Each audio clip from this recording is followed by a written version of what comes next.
আসসালামু আলাইকুম রহমতুল্লাহ। আজকে আমরা নবম দশম শ্রেণীর উচ্চতর গণিতের দ্বিতীয় অধ্যায়ের ১৫ নাম্বার সৃজনশীল অঙ্কটি করব। তো এর আগে বাকি যে সৃজনশীল অঙ্কগুলো ছিল এই অধ্যায়ের, অর্থাৎ ১২, ১৩, ১৪ এই অঙ্কগুলোও কিন্তু সৃজনশীল অঙ্ক ছিল, সেগুলো আমরা করে ফেলেছি। যারা সেগুলো দেখো নাই দেখে নিতে পারো, আর যারা ইতিমধ্যে দেখেছো তাদেরকে অসংখ্য ধন্যবাদ। তো চলো শুরু করা যাক। তো ১৫ নম্বর অঙ্কটিতে আমাদেরকে কি বলা হয়েছে দেখো, চলো এক্স এর দুটি বহুপদী, একটি হচ্ছে পি অফ এক্স আর একটা হচ্ছে কিউ অফ এক্স, এই দুটি বহুপদী আমাদেরকে দেয়া আছে। এখন আমাদেরকে কি করতে হবে, ক নাম্বারে কি বলছে, পি অফ এক্স কে আদর্শ রূপে লিখে এর মুখ্য সহগ নির্ণয় করো। পি অফ এক্স কোনটা, উপরের যেটা আছে। তাহলে আমরা ক নাম্বারটা লিখে ফেলি। ক নাম্বার সমাধান কি দেওয়া আছে, P of x equal to আছে 7x² minus 3x plus 4x power 4 minus a plus 12x cube. ঠিক আছে, এখন আমরা এটাকে কি করব, আদর্শ রূপে লিখব। আদর্শ রূপে কিভাবে লেখা হয়, আদর্শ রূপে লেখা হবে আমাদের এই যে বহুপদীটা আছে এর মধ্যে যে পদগুলোর ঘাত সর্বোচ্চ সেগুলো আগে লিখব। যেমন দেখো এখানে এই যে এক্স চলকের সর্বোচ্চ ঘাত কিন্তু 4, তারপরে হচ্ছে 3, দেখো এই যে এই এক্স এর পাওয়ার 3, তারপরে এক্স এর পাওয়ার আছে 2। সো আমরা কি করব, বড়গুলো আগে লিখব। তাহলে আমরা এখন লিখব পি অফ এক্স এর আদর্শ রূপ, হ্যাঁ, আদর্শ রূপ সেটা কি হবে, ইকুয়াল টু, প্রথমে আসবে কোনটা দেখো তো, 4x পাওয়ার 4, কারণ দেখো এটার পাওয়ার সবচেয়ে বড় আছে। তারপরে দেখো, তাহলে এটা আমরা নিয়ে নিলাম। এরপরে দেখো 12 minus, sorry plus 12x cube, এটা গেল। এরপরে দেখো এক্স স্কোয়ার আছে, তাহলে প্লাস 7 স্কোয়ার এক্স স্কোয়ার। এরপরে দেখো আছে আর কি আছে, দেখো মাইনাস 3x মাইনাস এ।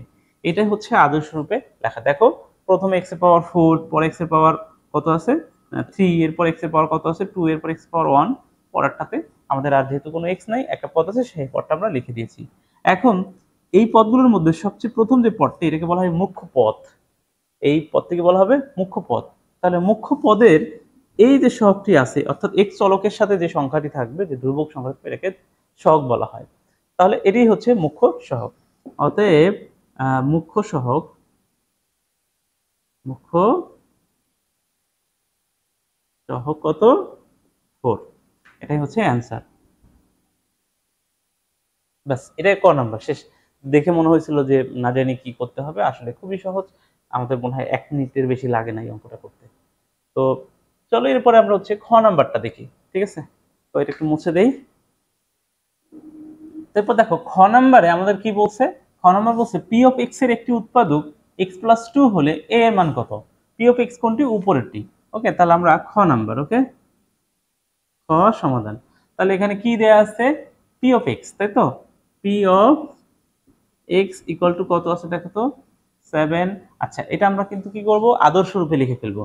ঠিক আছে, আমরা একটু আগে বানাইছিলাম, তো আদর্শ রূপটা হবে কি, আসলে 4x⁴, তারপরে হবে প্লাস 12x কিউব, তারপরে হচ্ছে plus 7x² minus 3x minus এ। এটা কিন্তু এর আদর্শ রূপ। এখন এই পি অফ এক্স এর একটি উৎপাদক যদি দেখো x+2 হয়, তখন কি ঘটনা ঘটে একটু দেখো, লিখবো আমরা, হ্যাঁ। পি অফ, আচ্ছা এটা এখানে লিখবো, পি অফ এক্স এর একটি উৎপাদক x+2 হলে, x+2 হলে কি হবে, এখন এখানে দেখো P of x plus, P of x এর যদি x+2 উৎপাদক হয়, তাহলে আমরা এভাবে লিখতে পারি, দেখো x+2 ইকুয়াল টু 0, তাহলে x ইকুয়ালস টু হচ্ছে -2। তাহলে পি অফ -2 0 হবে। ওকে, পি অফ -2 0 হবে। তাহলে কি হবে, পি অফ -2 0 হবে। কেন হবে একটু বলে দিই, আমি 1 মিনিট এটা নিয়ে আগেও অনেকবার ব্যাখ্যা করেছি, এবং এইটার একটা ভিডিওই আছে। বিশেষ করে এটা 3.4 এর জেনারেল ম্যাথে 3.4 অর্থাৎ ভাগশেষ উপপাদ্যের যে প্লে লিস্ট আছে আমার, সেখানে একেবারে উপরের ভিডিওটা এটা নিয়ে আলোচনা করা হয়েছে, সেটা তোমরা দেখে নিতে পারো। তারপর আমি একটু বলে দিই, যেহেতু x+2 এই বহুপদীর একটি উৎপাদক, তাহলে এই x+2 দিয়ে যদি এটাকে ভাগ করা হয় তাহলে নিশ্চয়ই ভাগশেষ শূন্য হবে, অবশ্যই হবে। এখন এই ভাগশেষটা আমরা সহজে বের করার একটা নিয়ম আছে, সেটা হচ্ছে এই যে x এর পরে যে সংখ্যাটি আছে সেটি, অর্থাৎ আমরা এখান থেকে যদি এটাকে 0 ধরে, এটাকে এই x+2 কে 0 ধরে এইখান থেকে x এর মান বের করলে যে মানটা পাওয়া যাবে তাহলে -2 পাওয়া যাবে, সেই মানটা যদি এই x গুলোতে বসাই দেই তাহলে এইটার যে মান পাওয়া যাবে সেটা হবে ভাগশেষ। তো ভাগশেষ তো 0 হওয়ার কথা, কারণ এটা উৎপাদক, আশা করি বুঝতে পারছি, এজন্য আমি এটা 0 লিখেছি। অতএব p of -2 = 0, বা এখানে আমরা বা দিয়ে কি লিখতে পারি, এই 4 যেখানে এই যে পুরো বহুপদীটিতে আমরা যেখানে যেখানে x আছে সেখানে -2 বসাই দিব, তাহলে 4 - 2 পাওয়ার 4, ওকে, প্লাস 12 - 2 তার উপরে কিউব, প্লাস 7 - 2 তার উপরে স্কয়ার, 3 - 2 তার সেটার উপরে কিছু পাওয়ার নাই, a ইকুয়াল টু কত, 0। আশা করি বুঝতে পারছো, ওকে ওকে। তাহলে পরের লাইনে আমরা এখানে একটু ক্যালকুলেশনটা করে ফেলি। এখানে কত হবে, এখানে হবে 16, দেখো 4 যদি 2 এর উপরে পরে 16 ইনটু হচ্ছে 4 মানে হচ্ছে 64। এখানে এটা মাইনাসই থাকবে কারণ পাওয়ারটা কিন্তু বিজোড় আছে, তাহলে মাইনাস থাকবে, এবং এখানে হবে 8, এখানে হচ্ছে 8 8 আর হলো 12, 96, 8 12 96, হ্যাঁ 96। এরপরে এখানে দেখো এইখানে কত, এখানে কিন্তু প্লাস হয়ে যাবে, জোর আছে, তাহলে +4 4 ইনটু 7 কত হবে, 28। তো 28, এরপরে হচ্ছে এখানে কিন্তু দেখো মাইনাস আর এই মাইনাস গুণ করলে +6 হয়ে যাবে, -a = 0। আশা করি বুঝতে পারছো। তো এখান থেকে আমরা সহজে ক্যালকুলেশন করে ফেলবো। দেখো প্লাস আছে কোনটা কোনটা, এটা এটা এবং এটা, ওকে। তাহলে কত হয় এখানে, এখানে দেখো এই 6 আর 64 যোগ করলে কত হয়, যোগ করলে হয় কিন্তু 70 70 আর হলো 28, তাহলে হবে 98, ওকে। 98 মাইনাস হবে 96 মাইনাস a, মাইনাস কত a, তো আমরা একটা কাজ করি, এটাকে ওই পাশে নিয়ে যাই, প্লাস হয়ে যাবে। এখন এইখান থেকে আমরা কি পাই, দেখো 2 = a, তাই পাই কিনা বলো, তাহলে আমরা এখান থেকে কি বলতে পারি, অতএব a = 2, এর মান তাহলে 2, আমাদের তো এর মান বের করতে বলছে তাই না, তাহলে এর মান হচ্ছে 2। আমরা খুব সহজে কিন্তু বের করে ফেলতে পারি, এটা তেমন কঠিন কিছু না, শুধু তোমাকে এই জিনিসটা জানতে হবে, যেটাকে উৎপাদক দিয়ে দিবে, অর্থাৎ x+2 কে যখন উৎপাদক দিয়ে দিবে সেখান থেকে সেই পুরোটাকে 0 ধরে, অর্থাৎ x+2 = 0 ধরে এখান থেকে x এর মান বের করলে, এখান থেকে x এর মান 2, এইটা যদি আমরা ফাংশনে বসায় দেই তাহলে আমরা ভাগশেষটা পাই, আর ভাগশেষটা অবশ্যই 0 হবে কারণ এটা উৎপাদক বলে দেওয়া হয়েছে। যদি কোনো কারণে এইটা উৎপাদকটা এরকম হইতো x+1, তাহলে এখান থেকে এটা সমান 0 ধরে, তাহলে x = আমরা কিন্তু -1 বসাইতাম। আবার যদি থাকতো x - 2 = 0, তাহলে x = কিন্তু আমরা 2 বসাইতাম, তাহলে আমরা কি পাইতাম, ওই ভাগশেষটা পেতাম। আশা করি এটা বুঝতে পারছো। তোমরা আরো বিস্তারিত জানতে চাইলে আমার 3.4 এর জেনারেল ম্যাথে 3.4 এর একদম প্রথম ভিডিওটা দেখতে পারো। তো চলো আমরা এবার খ নাম্বারটা দেখি, এটা মুছে দেই। আচ্ছা আমি এইটা একটু মুছে দিয়ে, যে তোমাদের জায়গা কম, ক খ মুছে দিয়ে গ নাম্বারটা একটু উপরে লিখে নেই।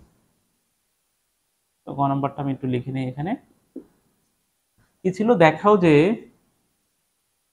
p of x ও q of x এর কমন উৎপাদক থাকবে, হ্যাঁ, সাধারণ উৎপাদক বিদ্যমান, এটা বলছিল তারা। আমি একটু উপরে লিখে নিলাম, নিচে যেগুলো মুখে দিলাম তার জায়গা কম।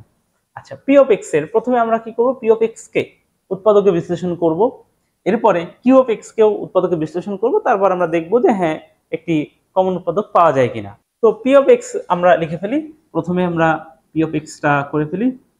p of x কি আছে, x4 আমরা আদর্শ রূপে লিখে ফেলবো কারণ আমরা উৎপাদকে বিশ্লেষণ করব।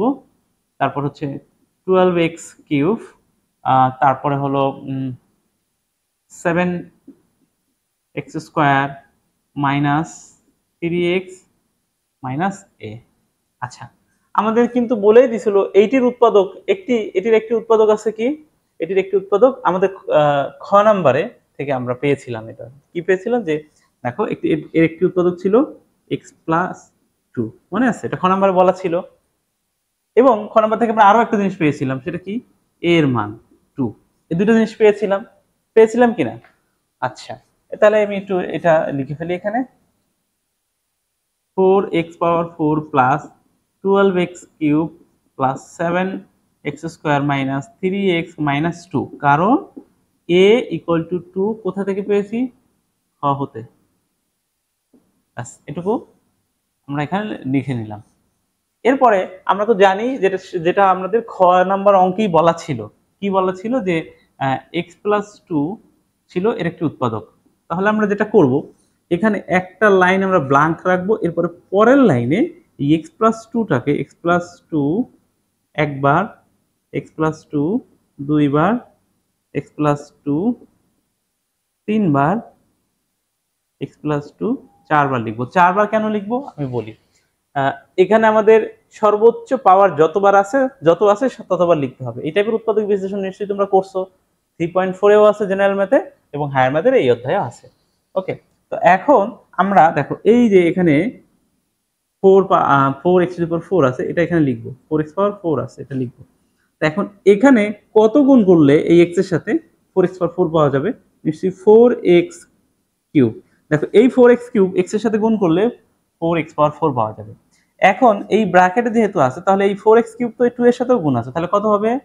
তাহলে হবে 8x³। ওকে, ভালো কথা। কিন্তু আমার x³ লাগবে কয়টা? 12টা। আমি পেয়েছি 8টা, তাহলে কম পাইলাম কয়টা? আমি আরো 4টা আমার দরকার আছে। তাহলে এই x এর সাথে কত গুণ করলে আমার এখানে আরো 4টা x³ চলে আসবে? নিশ্চিত প্রথমে একটা 4 লাগবে এবং x² লাগবে। এই 4x² এবং এই x গুণ করলে কিন্তু 4x³ হবে। ওকে, তাহলে আমার এই 12টা x³ কিন্তু আমি পেলাম। এখন এই 4x² কিন্তু এই 2 এর সাথেও গুণ, তাহলে সেখানে কি হয়ে যাবে? 8x² হবে। ক্লিয়ার? 8x² হবে। বাট আমার x² আছে কয়টা? আমার এখানে x² আছে হচ্ছে তোমার 60টা। তাহলে একটা বেশি লিখছি, তাহলে এটা কমাই ফেলতে হবে। তাহলে -x করি। এই -x আর এই x গুণ করলে -x²। সো আমার কিন্তু ওখানে 60টা আবার চলে আসলো। দেখো এই 8টা থেকে একটা চলে যাবে, 60টা থাকবে। এখন তাহলে এখন এই x টা তো এই 2 এর সাথেও গুণ, তাহলে -2x হবে। -2x হবে, কিন্তু আমার 2x লাগবে কয়টা? মানে -x লাগবে কয়টা? 3টা। আমি পাইছি 2টা, তাহলে আমার আরো একটা দরকার। তো এখানে একটা -1 গুণ করে দেই। এই x এর সাথে -1 গুণ করলে -x, এবং এই 1 2 এর সাথে গুণ করলে -2। এখন দেখো উপরে যা ছিল এখানে তাই আছে, শুধু ভেঙে লিখছি। খেয়াল করো, এখানে 3x ছিল, এই দেখো এখানে 3x আছে। এই 2 ছিল, এখানে 2 আছে। এরপরে দেখো এখানে 7x² ছিল, এই দুইটা মিলে কিন্তু 7x² আছে। এরপরে এখানে 12x³ ছিল, এখানে দেখো এই দুইটা মিলে 12x³ আছে। আর এটা 4x⁴ ডিরেক্ট এখানে বসে গেছে। এখন এই পুরাটা অংশ থেকে দেখো x+2 x+2 common. So x+2 আমরা নিয়ে নেই।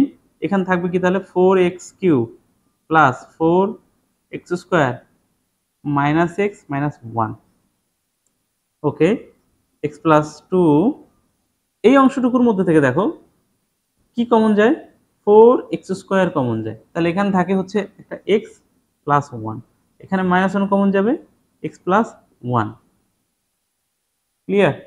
ওকে, তাহলে এখানে x+2 এবং দেখো এই দুইটার মধ্যে থেকে কি কমন যায়? x+1, এবং এখানে থাকবে 4x² -1। ওকে, পরের লাইনে দেখো x+2 x+1, এই যে 4x² -1, এটাকে আমরা চাইলে 2x দিয়ে তার উপর স্কোয়ার -1² করতে পারি কিনা? হ্যাঁ, এটা তো কোনো সমস্যা নাই। এইটা 4ই থাকবে আবার। কেন? এটা সূত্র ফেলার জন্য a² - b² সূত্র ফেলবো। তাহলে লিখে ফেলি সূত্রটা। x+2 x+1, এখানে দেখো 2x+1 হবে, অর্থাৎ a+b ইন্টু a - b হবে। এই হচ্ছে দেখো আমরা যেটা করলাম প্রথম রাশিটাকে, অর্থাৎ p of x কে উৎপাদকে বিশ্লেষণ করলাম। এখানে আমরা x+2 পেয়েছি, x+1 পেয়েছি, 2x+1 পেয়েছি, 2x - 1 পেয়েছি। ওকে, এরপরে আমরা কি করব, আমাদের দ্বিতীয় রাশিটিকে উৎপাদকে বিশ্লেষণ করব, তারপর আমরা চেক করব যে হ্যাঁ কোনো আমরা কমন উৎপাদক পাই কিনা। অবশ্যই আছে, তারা যেহেতু বলে দিছে। দেখাও যে তাহলে কিউ অফ এক্স লিখে ফেলি। কিউ অফ এক্স আছে কি 6x³ plus x square 9x plus 26। এইটা কিন্তু আদর্শ রূপেই লেখা আছে, তাই এটাকে আর আমাদের কি করা লাগে নাই, আর সাজাইতে হয় নাই বা কোনো সমস্যাও করতে হয় নাই। তো এখন দেখো আমরা এই কিউ অফ এক্স যেটা আছে এটাকে যদি উৎপাদক বিশ্লেষণ করতে চাই, আমাদের যেটা করতে হবে যে কোনো একটা উৎপাদক আমাদেরকে আগে বের করে ফেলতে হবে। তো এখন সেই উৎপাদকটা পেলেই আমরা কিন্তু সহজেই কি করতে পারবো, এর উৎপাদক বিশ্লেষণ করে ফেলতে পারবো। এখন খেয়াল করো, যেহেতু তারা বলে দিছে যে এটার মধ্যে এবং আমাদের এটার মধ্যে একটা কমন উৎপাদক আছে, তাহলে আমরা একটু চেক করি। সাপোজ ধরো x+2, মনে করো এই x+2, এখান থেকে x+2 কে x+2 সমান সমান যদি 0 ধরি, তাহলে x এর মান এখান থেকে আমরা -2 পাবো ধরো।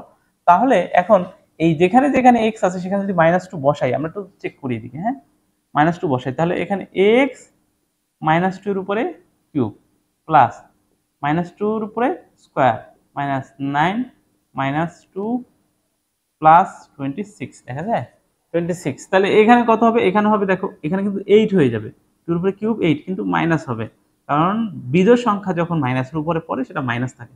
8 ইনটু হচ্ছে কত, 6 ইনটু 8 48 প্লাস এটা কিন্তু +4ই থাকবে, এটা হচ্ছে প্লাস 18 হবে প্লাস 26 হবে। তাহলে দেখো কত হচ্ছে 22 48, তাহলে -48 প্লাস 48 হয়ে গেল, তার মানে 0 হয়ে গেল। তা আমাদের যে প্রথমটা যে ছিল উৎপাদক x+2 এটার, সেটাই যে এটার উৎপাদক হবে এটা বোঝা যাচ্ছে, বাকি আরো থাকতে পারে সেটা আমরা জানি না, বাট এটা হবে বোঝা যাচ্ছে। তাহলে এখন আমরা কি করব, এখন আমরা যেটা করব ওই যে একটা লাইন আমরা এখানে ব্ল্যাঙ্ক রাখবো এবং পরের লাইনে আমরা x+2 কে কয়বার লিখবো, 3বার লিখবো, কারণ এখানে পাওয়ার 3 আছে। ঠিক আছে, তো এটাকে আমি মুছে দেই, এরপর আবার x+2 এবং x+2। তাহলে এখন দেখো এখানে যদি আমরা 6x³ পেতে চাই, তাহলে এখানে 6x² যদি এইটার সাথে গুণ করি তাহলে আমরা এটা পাবো। এখন এই 6x² এই 2 এর সাথে গুণ করলে কত হয়ে যাবে, 12x² গেল। তাহলে এখন আমরা দেখো এখানে 12x² লিখলাম, বাট আমাদের x² হচ্ছে একটা, তাহলে আমরা 11টা বেশি লিখছি, সেই 11টা আমাদের কমাইতে হবে, তাহলে -11x। তা এই -11x এবং এই x গুণ করলে মাইনাস কত হয়ে যাবে, 11x² হবে। তাহলে দেখো এই 12টা থেকে 11টা x² চলে যাবে, একটা থাকবে।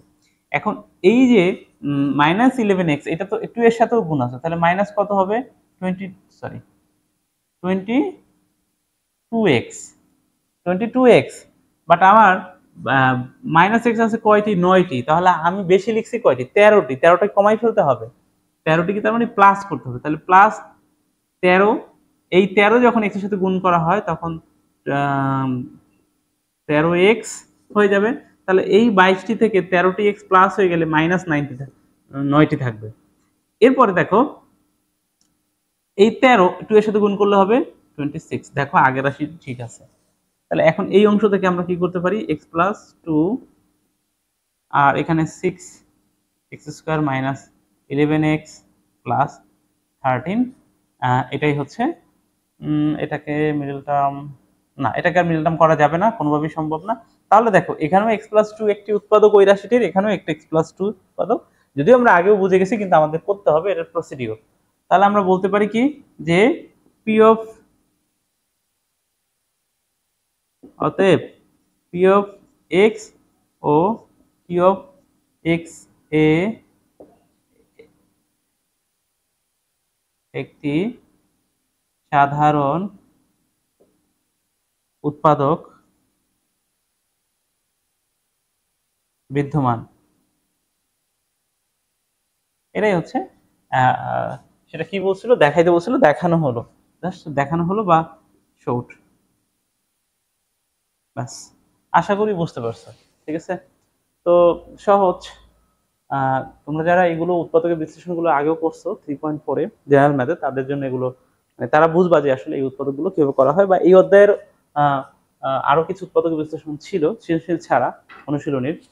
তো সেগুলো যারা করছো তারাও এগুলো পারবা, তাদের জন্য সহজ। তো আজকের মতো এ পর্যন্তই। ধন্যবাদ সবাইকে। আল্লাহ হাফেজ।